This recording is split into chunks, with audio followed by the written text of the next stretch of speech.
한빛교구 박삼수 안수집사입니다.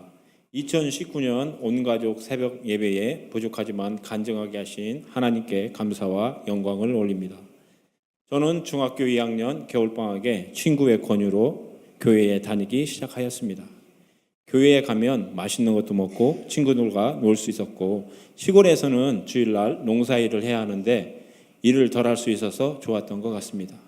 시골 교회는 사람이 많지 않아서 고등학교 시절 성가대와 주일학교 교사로 봉사하며 나름 성실하게 생활했습니다. 졸업을 하고 사회생활을 시작하면서 세상의 많은 것들이 내 눈에 좋게 보이기 시작했고, 내 마음대로 생활하는 것이 정답인 것처럼 살면서 술과 친구들을 가까이 하며 살았습니다. 그러면서도 주일날에는 교회 성가대 청년부에서 그럴듯하게 포장된 삶을 살았습니다. 친동생의 소개로 지금의 아내를 만나 첫눈에 반하지는 않았지만 자꾸 만나보니 신앙도 좋고 내게 더할 나위 없는 사람이구나 하는 생각이 들어 결혼하게 되었습니다. 지금 생각해보면 나 같은 사람을 구제해 준 아내에게 감사하며 사랑합니다. 그러던 중 아내 친구의 권유로 2012년 1월 말에 지금 살고 있는 곳으로 이사를 하게 되었습니다. 이사 후에 산마교회에 등록하고 새신자 교육을 마치고 다윗 성가대에 봉사하게 되었습니다. 모세 오경 훈련을 해야 한다는 말을 듣고 처음에는 꼭 해야 하나 하는 마음이 있었으나 순종하는 마음으로 창세기 훈련을 시작하게 되었습니다.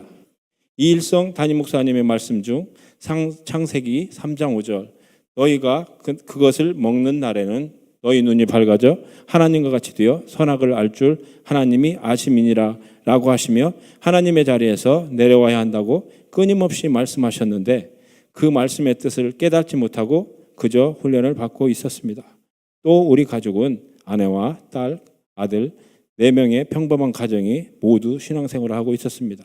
그런데 나의 신앙은 유교적인 신앙으로 교회와 직장에서 다른 사람 눈에는 그럴싸하게 보이는 신앙이었지만 집에서는 가정의 권위를 내세우며 내 생각, 내 뜻대로 살아 가족들에게 상처가 되는 것을 모르고 있었습니다. 특히 딸이 사춘기에 접어들면서 반항하기 시작했고, 유기적인 신앙이었던 저는 버릇이 없다며 꾸중하고 잔소리하며 심지어 훈계를 한다고 매를 들기를 서슴지 않아 가정의 분위기는 엉망이 되어가고 있었습니다. 레위기 훈련을 받던 중 레위기 1장 6절에 그는 또 번제물의 가죽을 벗기고 각을 뜰 것이요라는 말씀을 통해 가죽을 벗기고, 즉 나의 고집과 위선, 교만을 벗어내어야 한다는 말이 심령에 박히면서 이렇게 할 수 있을까라는 생각이 들어 기도하기 시작하였습니다. 매일 기도하는 중에 회개를 하게 하시고 또 기도 중에 심령 가운데 딸에게 가서 진정으로 잘못을 말하고 용서를 구하라는 마음이 들었습니다. 그런데 나중에 하지 뭐라는 생각이 들었지만 바로 순종해야지라는 생각이 떠올라 기도를 멈추고 집으로 갔습니다. 집에 도착하자마자 딸아이의 방으로 들어가 무릎을 꿇고 앉았는데 딸의 아픈 마음이 느껴지면서 가슴이 아파 진정으로 용서를 구하고 부둥켜 안고 같이 울었습니다. 그 일 후에 딸의 마음이 조금씩 열리고 저 또한 내가 죽어야 가정이 산다는 목사님의 말씀처럼 죽기 시작하여 지금은 가정이 온기를 돌고 딸과의 관계는 무릎을 베고 제 흰머리를 뽑아주는 사이가 되었습니다. 할렐루야.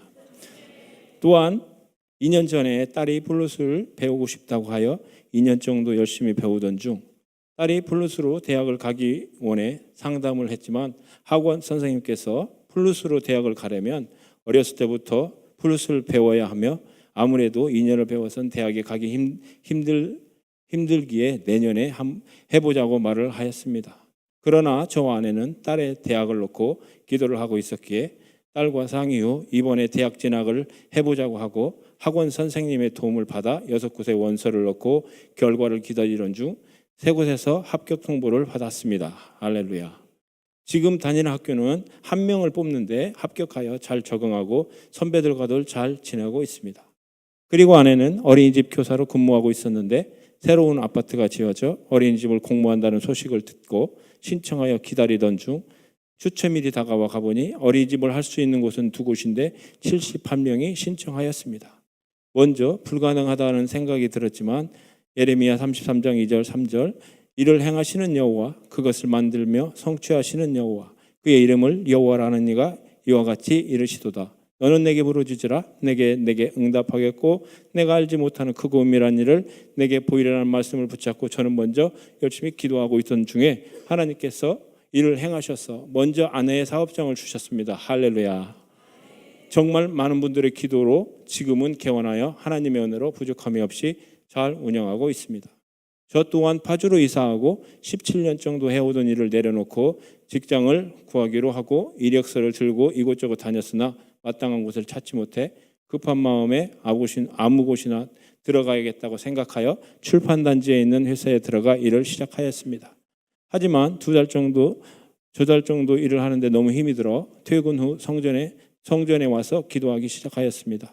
약 2달 후 하나님께서 돕는 사람을 허락하셔서 지금 다니는 회사로 이직을 하게 되었습니다. 그러던 중 제가 11월에 사고를 당하는 일이 일어났습니다.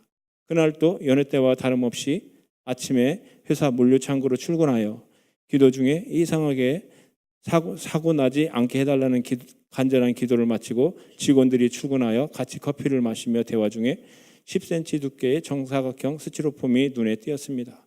그것을 주워 기계 위에 올려놓고 일을 시작하게 되었습니다. 그날은 다른 직원이 2층에 올라가 작업을 해야 하는데 같이 올라가서 해주고 싶다는 생각이 들어 같이 올라가 작업을 하던 와중에 2층에 박혀 있던 합판이 떨어져 제 몸이 합판에 누인 채로 2.3m 되는 높이에서 수평으로 떨어지는 사고가 순간적으로 일어나게 되었습니다. 그런데 이상하게 1층에 떨어졌는데 누가 나를 안아서 포근한 느낌이 들 정도로 떨어졌다라는 생각이 들었습니다. 잠깐 기억을 잃었다가 정신을 차려보니 제 머리는 처음에 눈에 띄어 주워다 놓은 스티로폼 위에 있었고 몸은 합판 위에 있는 것을 보았습니다. 아침에 눈에 띄어 주워다 놓은 스티로폼이 내 머리를 상하지 않게 하나님께서 보호해 주셨습니다. 할렐루야. 직원들은 큰일 났다며 119를 불러야 되지 않겠냐며 난리를 쳤지만 저는 괜찮다고 말을 하고 몸을 조금씩 일으켰습니다. 뼈가 부러지거나 살이 찢어지는 등 아무 일이 없이 이상하리만큼 멀쩡하게 몸을 움직여 의자에 앉아 하나님께 감사 기도를 드렸습니다. 할렐루야.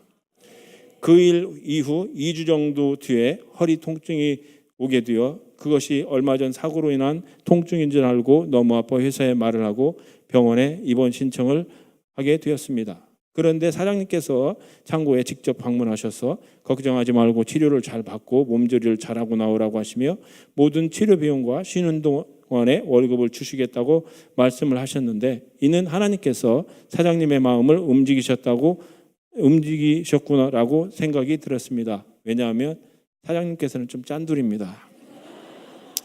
그렇게 입원을 하고 검사하게 되었는데 허리에 이상 소견이 발견되어 재검사를 하게 되고 허리 신경에 종양이 생겨 큰 병원에 수술을 받아야 한다는 것이었습니다.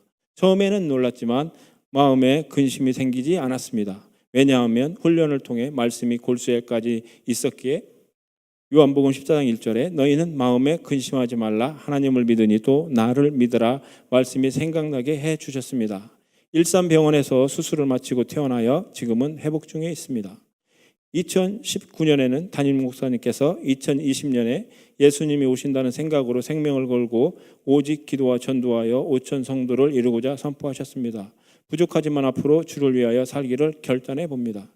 저는 행복합니다. 하나님의 은혜로 이곳으로 이사하게 하시고 말씀이 살아있는 산마교회로 인도하시고 또 이일성 담임 목사님과 같은 좋은 목자를 만나게 하심을 감사를 드립니다.